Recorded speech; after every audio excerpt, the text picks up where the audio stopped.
Grimm's Complete Fairy Tales, The Brothers Grimm, The White Snake. A long time ago, there lived a king who was famed for his wisdom through all the land. Nothing was hidden from him, and it seemed as if news of the most secret things was brought to him through the air. But he had a strange custom. Every day after dinner, when the table was cleared and no one else was present, a trusty servant had to bring him one more dish. It was covered, however, and even the servant did not know what was in it, nor did anyone else know, for the king never took off the cover to eat until he was quite alone. This had gone on for a time, when one day the servant who took away the dish was overcome with such curiosity that he could not help carrying the dish into his room. When he had carefully locked the door, he lifted up the cover and saw a white snake lying on the dish. But when he saw it, he could not deny himself the pleasure of tasting it, so he cut off a little bit and put it into his mouth. No sooner had it touched his tongue than he heard a strange whispering of little voices outside his window. He went and listened and noticed that it was the sparrows who were chattering one another and telling another of all kinds of things which they had seen in the fields and woods. Eating the snake had given him the power of understanding the language of animals. Now it so happened that on this very day the queen lost her most beautiful ring, and suspicion of having stolen it fell upon his trusty servant, who was allowed to go everywhere. The king ordered the man to be brought before him and threatened with angry words that unless he could, before the morrow, point out the thief, he himself should be looked upon as guilty and executed. In vain he declared his innocence. He was dismissed with no better answer.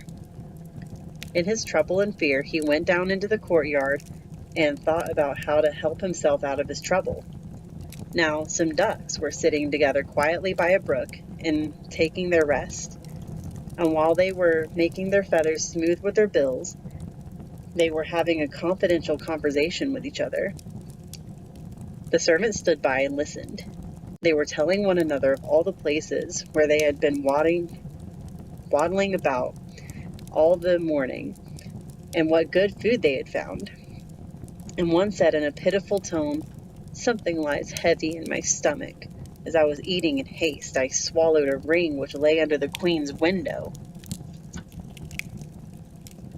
The servant at once seized her by the neck, carried her to the kitchen, and said to the cook, "Here is a fine duck. Pray, kill her." "Yes," said the cook, and weighed her in his hand.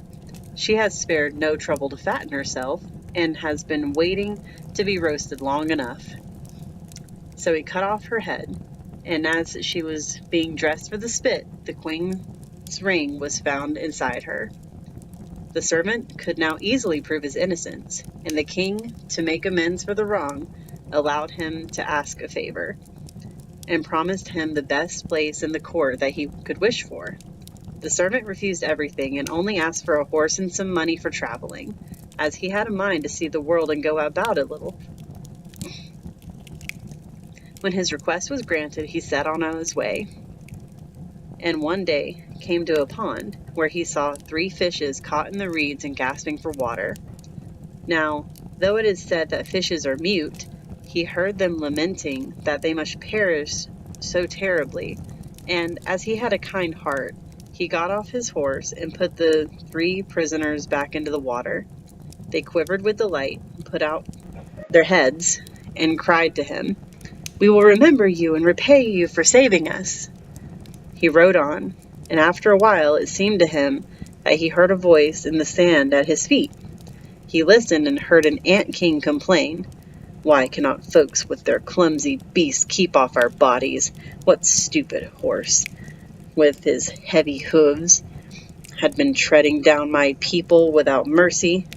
So the servant turned onto a side path, and the ant king cried out to him, "We will remember you. One good turn deserves another." The path led him into a wood, and here he saw 2 old ravens standing by their nest and throwing out their young ones. "Out with you, you idle, good-for-nothing creatures," cried they. We cannot find food for you any longer. You are big enough and can provide for yourselves." But the poor young ravens lay upon the ground, flapping their wings and crying, "Oh, what helpless chicks we are! We must shift for ourselves, and yet we cannot fly. What can we do but lie here and starve?" So the good young fellow alighted and killed his horse with his sword, and gave it to them for food. Then they came hopping up to it, satisfied their hunger, and cried, "We will remember you. One good turn deserves another." And now he had to use his own legs, and when he had walked a long way he came to a large city.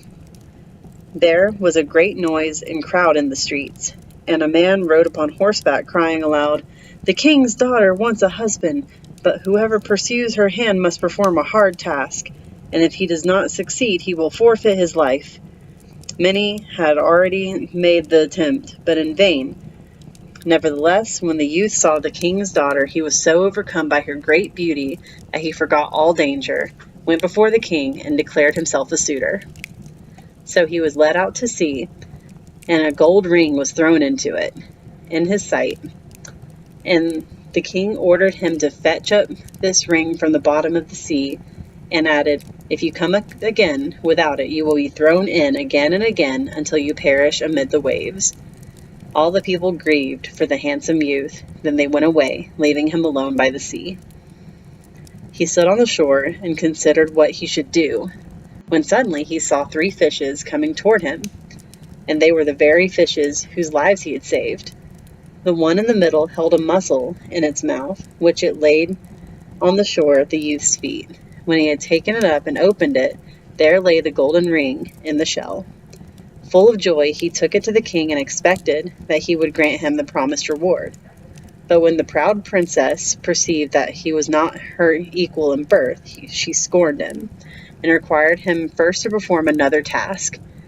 She went down into the garden and strewn out with her own hands 10 sacks full of millet seed on the grass. Then she said, "Tomorrow morning, before sunrise, these must be picked up, not a single grain missing." The youth sat down in the garden and considered how it might be possible to perform this task, but he could think of nothing. And there he sat sorrowfully, awaiting the break of day. Then he should be led to death.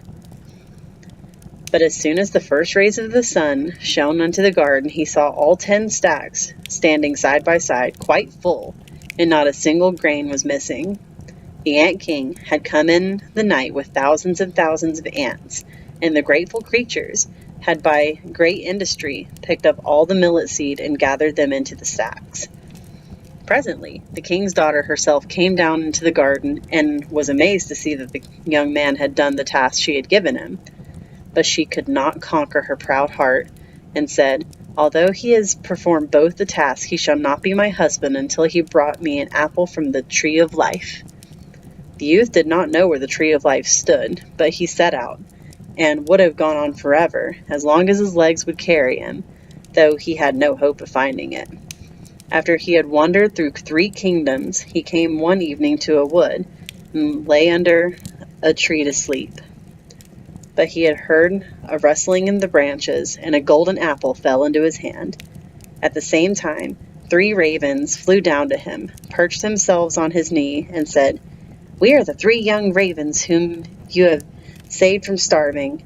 When we had grown big, we heard that you were seeking the golden apple.